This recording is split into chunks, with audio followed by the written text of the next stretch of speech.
Hello everyone, welcome to Divane IAS and GATE. I am Chandan Sharma and today we are going to talk about test number 3 which is on basic mathematics. Okay, so let's start.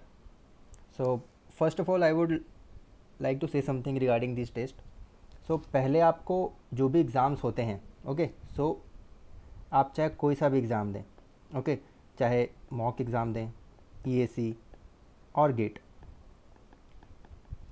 First question कहना क्या चाहता है वो आपको पता होना चाहिए. Like when you are giving EAC or any UPSC exam. So यहाँ पर जब आप थ्योरेटिकल क्वेश्चन सॉल्व करते हैं, जो कि ये तो मैथ्स का है, बट जो थ्योरेटिकल क्वेश्चंस होते हैं तो उसके अंदर ऐसे होते हैं कभी कभी दो ऑप्शंस भी राइट होते हैं. सो दोनों में से ज़्यादा राइट कौन है, या तो चारों ऑप्शन गलत होते हैं, तो चारों में से कम गलत कौन सा है ये आपको देखना पड़ता है. And you have to think what examiner wants from you, ये भी आपको सोचना पड़ता है. जैसे कि काफ़ी बार जब हम इंजीनियरिंग सर्विसेज के थ्योरेटिकल क्वेश्चन सॉल्व करते हैं या न्यूमेरिकल्स करते हैं, न्यूमेरिकल्स के कभी कभी दो आंसर आते हैं, ठीक है, लेकिन एग्जामिनर हमसे क्या चाहता है ये हमको सोचना पड़ता है. तो ये नहीं कि अगर ऐसा हो सकता है A B C and D. आप यूपीएससी की कीज़ जब देखेंगे तो यूपीएससी में बहुत सारे क्वेश्चन ऐसे होते हैं कि जिसमें A और B दोनों राइट है, आपने B टिक किया है, लेकिन यूपीएससी की की में A राइट है, so you can't question it.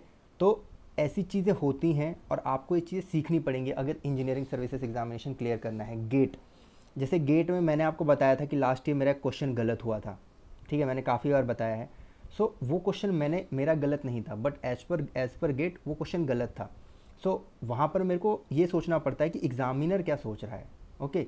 सो ये चीज़ें आपको ध्यान रखनी पड़ेंगी और ये मॉक टेस्ट तभी फ़ायदे करेंगे जब आप ये चीज़ें सीखेंगे. So you have to learn that with time, and as you give the different mock exams, then you will learn that definitely. So let's start. First of all, जो ये क्वेश्चन है काफ़ी सिंपल है, very easy question, and it is directly plus minus question based on addition and subtraction.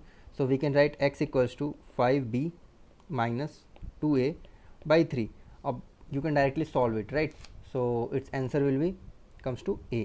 So first answer is a. Then second, distance between given 2 point, very easy question. So distance we can represent with a capital X, or sorry, we know capital D, and we know the formula x1 minus x2 square plus y1 minus y2 square plus what is this, z1 minus z2 whole square. If it is given in 2D, then you should neglect the z coordinates. So the answer is 3 root 5. Put these values 1 minus 3 4 and minus 4 1 2, you will get the answer. Then find the equation of a line perpendicular to the line. Very easy question. If अगर directly भी find करना है, so how we can find y equals to, this equation can be written as y equals to x plus 3 1 by 2. so यहाँ पर m की value क्या आ गई 1 by 2. so the perpendicular will have m2 equals to minus 2. so minus 2, either this is the answer or this one is the answer. Directly put 1 minus 2 in the both equation and see which one is the correct. ये shortcut हो गया. But if you really want to solve this, so यहाँ पर हमको m2 की value पता चल गई, then y minus y1 equals to minus equals to here m2 की वैल्यू रखेंगे minus 2 x minus x2. So the यहाँ से आ गया 1 माइनस 2 की वैल्यू y1 और y1 एंड x1 की जगह पे पुट कर दीजिए. सो आपको ये इक्वेशन मिल जाएगी. सो आंसर, थर्ड का आंसर क्या हो गया, डी हो गया. फोर्थ वन इज़, ये आपका जो है डायरेक्ट आइडेंटिटी है, a into A inverse equals to I. So I show, अगर यहाँ पर ऐसा भी लिखा होता है कि it is an identity matrix, so that is the option, but it is not always correct. Why? Because a into A inverse तभी वैलिड है जब a is a non singular matrix. So learn about singular and non-singular matrix and properties of A, because many times in SSC, GATE, EAC, these type of question were asked, because matrix is a very very dear topic to these examiners. तो आप देखेंगे. So इसका answer B है. Fifth, determinant find करना है, very easy, ये सबको ही आता है, तो ये इसके ऊपर हम टाइम वेस्ट नहीं करेंगे. सो जो फिफ्थ का आंसर है वो A है, फोर्थ का आंसर B, फिफ्थ का answer A. Then we will go to sixth. यहाँ पर एक चीज़ है जो मैं आपको बताना चाहूँगा. इफ़ यहाँ पर सिर्फ वैल्यू पूछा होता, प्रिंसिपल नहीं पूछा होता, and in option 45 degree 360 degree plus 45 degree भी गिवन होता. So both are correct. Okay, but more correct is 45 degree as I have already told you. Okay, but principal value क्या होगी? Principal value is 45 degree. Okay, so 45 degree is pi by 4. Six का answer B होगा. Seventh, यहाँ पर आप x की जगह पे क्या पुट करेंगे? x की जगह पे आप कोसेक पुट कीजिए and then solve it, you will get answer B. Okay, so B is the right answer in seventh. Then eighth,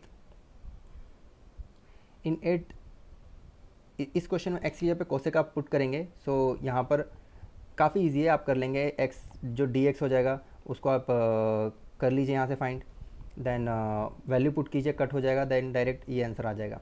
okay, eighth question है, the order of the differential equation is 2x². ये order क्या होता है? Order is highest जो differential level होता है वो होता है. तो यहाँ पर हाईएस्ट डिफरेंशियल जो है वो है x² d² y upon dx². सो जो ये 2 है ये ऑर्डर हो जाता है. ओके, और जो इसके ऊपर अगर रेस टू 3 कर दिया तो ये आपकी डिग्री हो जाती है.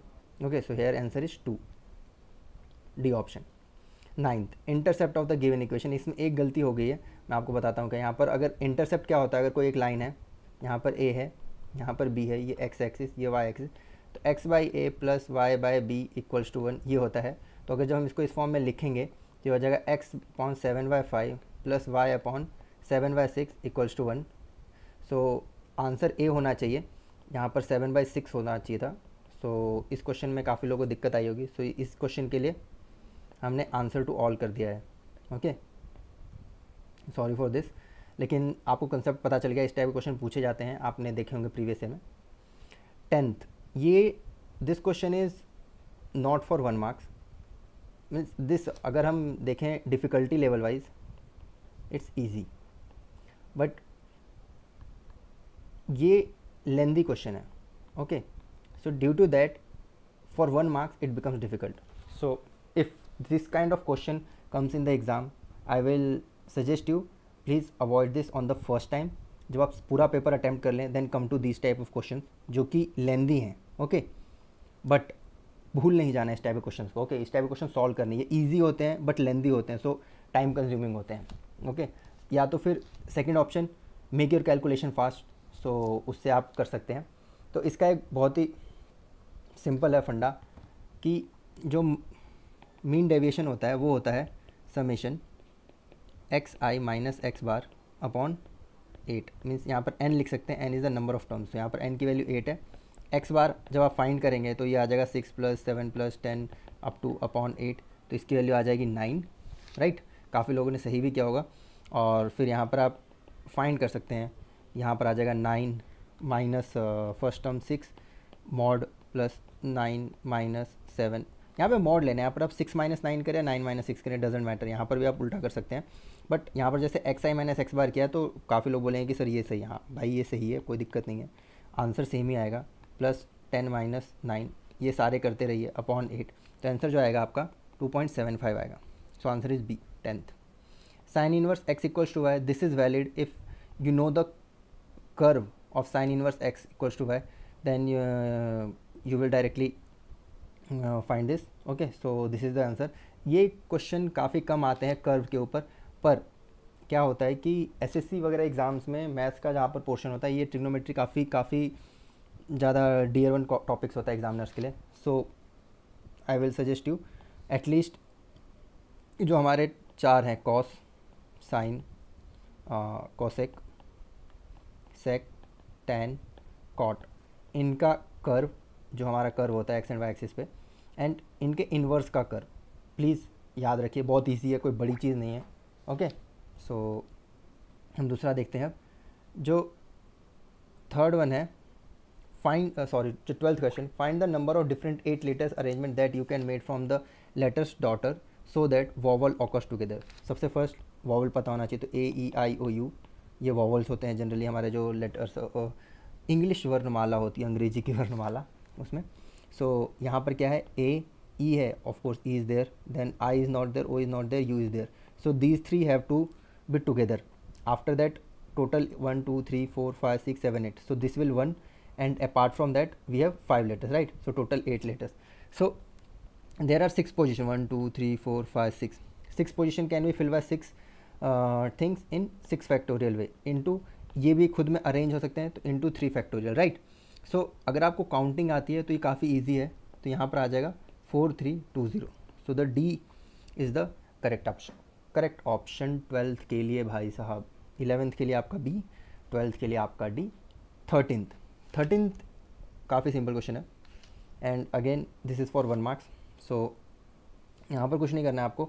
सबसे first whenever the modulus is asked, okay, or the theta value is asked, or argument जिसको बोलते हैं argument, so first of all इसको a प्लस आई बी के फॉर्म में कन्वर्ट कीजिए.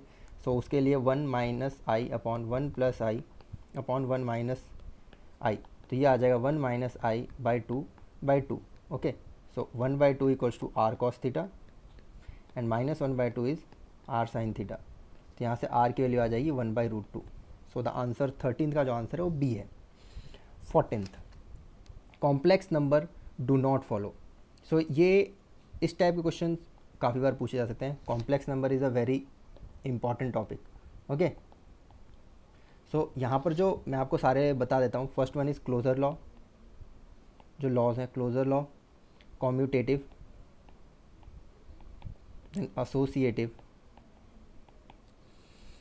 Existence of multiplicative, inverse and distributive, ये NCERT book में दे रखे हैं. ओके, सो देखेंगे associative is there, distributive is there, commutative is there, divisible is not there, so do not follow. So the answer is the. Limit sine x, ये तो भाई बच्चा जानता है, everyone knows. Okay, so the answer is 15th C, 14th D, 15th C. If you want to solve it, use the L'Hopital rule because it will come into 0 into 0 format. So differentiate it 1. Now put the value of x, so it will be 1. Okay, so here I will end this video. In the next video we will start with 16th question.